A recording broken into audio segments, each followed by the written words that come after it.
بسم الله الرحمن الرحيم الحمد لله والصلاة والسلام على رسوله وعلى آله وصحبه وسلم تسليما كثيرا مزيدا إلى يوم الدين أما بعد.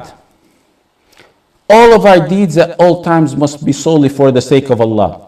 You don't give any portion of your deeds to other than Allah, not for riya, show off, or anything else.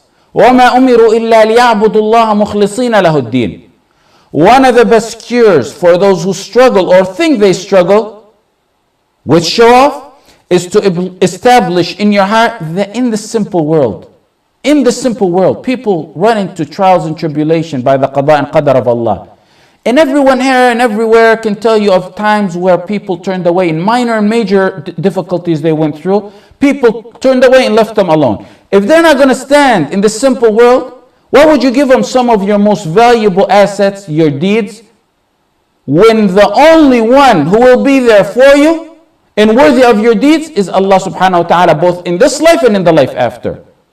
Secret, discreet, sincere deeds between you and Allah are what you ask Allah with when you are in a desperate need, both in this life and for matters of the life after.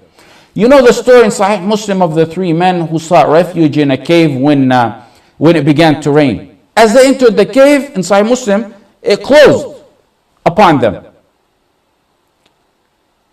One of the three men said, "Get up, each one of you, and make dua through your deeds so Allah can rescue us." So the first man got up and said, "Oh Allah, my children wept at my feet because I didn't deem it advisable to serve milk to them because when I returned from work late, I found my parents were sleeping.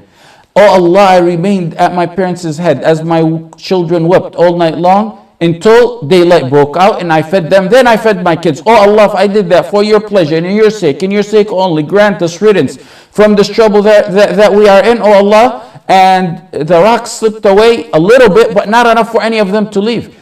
Know how he said, if I did it for your sake and your sake only. Yes, it was the deed he did, but it's also the sincerity of that deed, the secretiveness of that deed. The next one gets up, he says, "Oh Allah, I had a cousin that I wanted to have relationship with her and she refused, and one day she fell on a hardship. She said, I need to borrow 100 dinar. And I agreed to give her 100 dinar if she had a relationship with me. Oh, he said, oh Allah, when I approached her for intercourse, she said, servant of Allah, fear Allah, attaqillah, and don't break this seal of chastity except by its lawful means. Ya Allah, I got up. Oh Allah, if I did that for your sake and your sake only, grant us riddance from the trouble and problem that we are facing." Likewise, the third man gets up, open a little bit, not enough. The third one says, "Oh Allah, I had a worker. He didn't take his wages for that day. He left some of his rice, so I planted it, and I became rich with flocks of cows and sheep from that investment. He returned to me later and he said, fear Allah and give me my wages. So I told him that flock of sheep and cows are all yours. He said, fear Allah and don't mock me. And he said, oh Allah, I told him, I'm not mocking you. Ya Allah, if I did that for your sake and your sake only, then remove this hardship that we're facing." The rock moved away and they were finally able to leave from the cave. You want that to happen to you? It's not impossible. That's why the Prophet ﷺ taught us this. If you want that to happen to you, Ramadan is the best time to stock up on secretive, sincere deeds. Let nobody know about them. You yourself try to forget about them. The days go by. Life is pregnant with its trials and tribulation. After years, maybe a child will get sick. Maybe cancer, pain, poverty. May Allah save you, guard all of you from all that. Then you raise your hand, you say, oh Allah, I had that deed and I did it in secrecy, in sincerity for your sake. Oh Allah, grant me riddance from this trouble that I'm facing. Or forget about it altogether.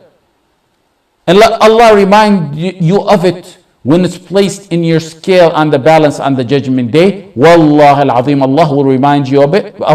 فَلَا تُظْلَمُ نَفْسٌ شَيْئًا وَإِنْ كَانَ مِثْقَالَ حَبَّةٍ مِّنْ خَرْدَلٍ أَتَّيْنَا بِهَا وَكَفَى بِنَا حَاسِبِينَ. We shall set up the balances, the scales of justice on the judgment day. No one will be dealt with in oppression. No one will be dealt with unjustly. And if there's a tiny weight of mustard seed of a deed, we will bring it.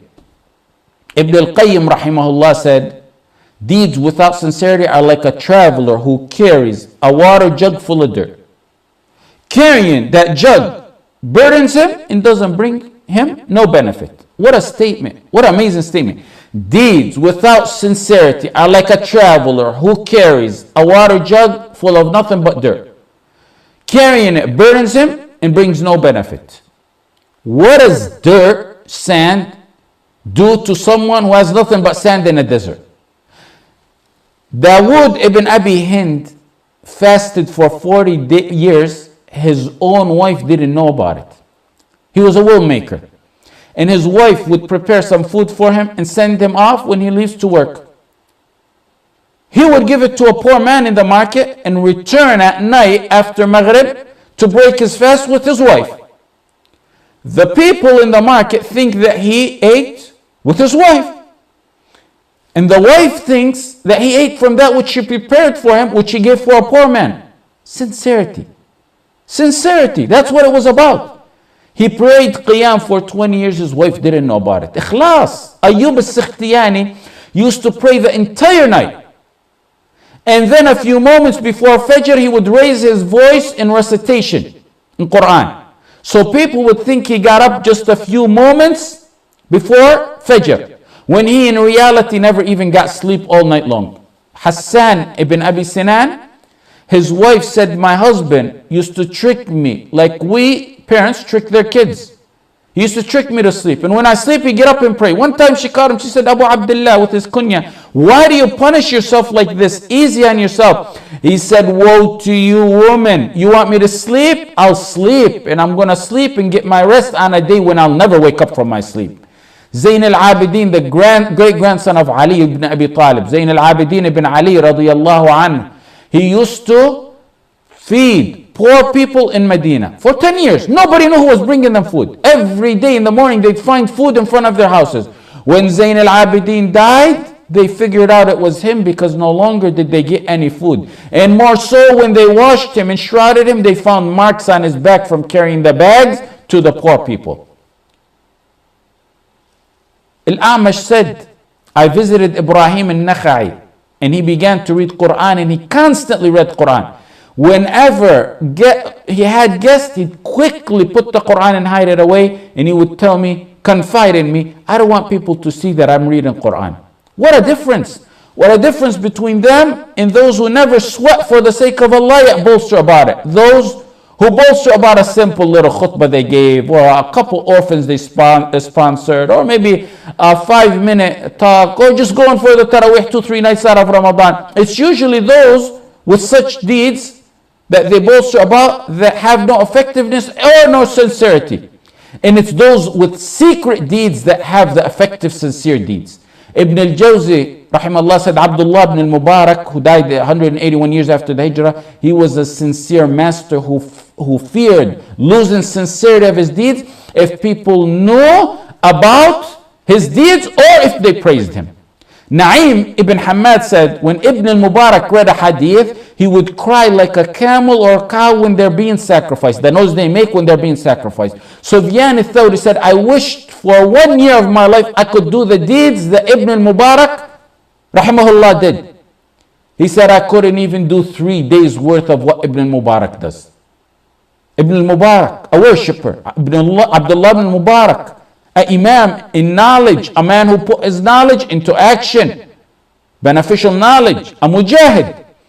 He went with the Muslim army one time to fend off the Romans, and when the armies clashed or posted up to begin the war, as was the trend back then, a man from each side would start off the fight. So a man from the Romans got up, he said, who wants to sword fence with me? Which is the one-on-one fighting with the sword.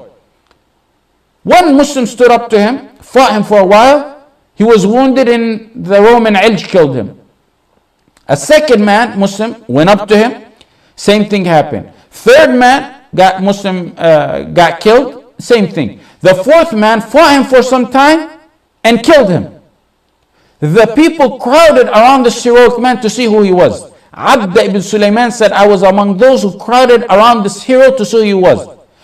he turned out to be someone who was masked. He covered his face. He didn't want nobody to know who he was. And he walked away from the crowd as if nothing happened. Abda said, I grabbed his mask, covering, and I took it off. And it was no other than Abdullah ibn Mubarak. Abdullah ibn Mubarak said, Abu Umar, the name of the kunya of the man who pulled the mask off, Abda, he said, you are among those who expose us? You are among those who expose. He considered exposing him. Commenting on this story, Ibn al-Jawzi said he's a sincere master who feared it would affect his sincerity if anyone ever seen or praised any of his deeds. Ahmad ibn Hanbal said, Allah did not raise Abdullah ibn Mubarak to the elevated status that he reached except by secrets he had between him and Allah. Establish those secrets this month, these days. Ibn al-Jawzi mentioned that Al-Hasan al-Basri and Ibn al-Mubarak, they lived in the same time for a period, and they took a walk one day. When they got to a fountain to drink, it was crowded. Had people known who they were and recognized them, they would have opened the way for them. But no one knew who these men were. Abdullah ibn Mubarak reached the fountain, broke through the crowd, reached the fountain, drank, and left. And then he looked at Al-Hasan al-Basri. Al-Hasan al-Basri, he said, he looked at me and said, this is the right way to live. Imam in every aspect that you look at it. They were all imams in every aspect they look at it. They didn't want nothing to be known. Secret deeds that no one knows about it. Tears in the deep darkness of the night. Recitation in the deep darkness of the night. Allah will raise your mention in honor in both worlds. Al-Rabi' ibn Khuthaym, the worshipper who used to cover his worship so no one would know what he did. When he recited Quran and he seen people were about to pass by, he would cover it with his thawb so no one would know who he would recite it. فَلَا تَعْلَمُ نَفْسٌ مَا أُخْفِيَ لَهُم مِّن قُرَّةِ أَعْيُنٍ فَلَا تَعْلَمُ نَفْسٌ مَا أُخْفِيَ. No person knows what is kept hidden. Ma ukhfiya is hidden. No person knows what is kept hidden for them of joy, of reward, because of what they used to do. Why did Allah say hidden? Why is it hidden? They hid their deeds from humans, so Allah hid for them a special reward. Reward depends on the kind of deed. You reap what you sow. You hid something, Allah is gonna save something hidden for you. رب أشعث أخبر مدفوع بالأبواب لو أقسم على الله لأبره. In Sahih Muslim, a disheveled man, أشعث, disheveled person. أخبر means dusty. مدفوع بالأبواب means he's looked down upon so much that if he knocks on your door, you wouldn't even open his door. He's neglected in society. Everyone looks down on him. What about him? The Prophet ﷺ said, if he gives an oath by Allah, Allah will fulfill it. You may think he's a nobody, I may think he's a nobody, but he's got some secrets at home in the dark nights that if he gives an oath to Allah in a dua like fashion, Allah will answer it. Meaning if he says, Wallahi ya Allah, you're going to do this for me, but the intention is of course in dua, it will be answered. Every single day you say 17 times, Iyyaka na'bud, you alone. By fard you say it 17 times. Every day you say 17 times, you alone we worship. Iyyaka nasta'een, you alone we ask for your help. And tens of more times other than that in sunnah you say them. Every time you say it, remember to renew your vow that you're only doing this for the sake of Allah. Make it as much secret as possible. For this Ramadan, plan and make secret your deeds and establish a secretive relationship with Allah. Worship no one knows but you and Allah, sincerely for the sake of Allah. Keep it hidden. Salah, prayer, zakah, reciting of the Quran, taraweeh, charity, knowledge or da'wah. You yourself try to forget it. Wallahi, you're going to be reminded of it on the judgment day. Wallahi al-azim, you're going to see its effect in this life. If you're afflicted with a hardship years and years later, raise your hands to Allah and say, Ya Allah, I got up every single night of Ramadan. No one knew that but me and you. If I did that sincerely for your sake and your sake, then grant me riddance of this trouble and trial that I'm facing. Allahumma inna na'udhu bika an nushrika bika wa nahnu na'lam. Wa nastaghfiruka lima la na'lam. Wa sallallahu ala sayyidina Muhammad wa ala alihi wa sahbihi wa sallam. Walhamdulillahi rabbil alameen.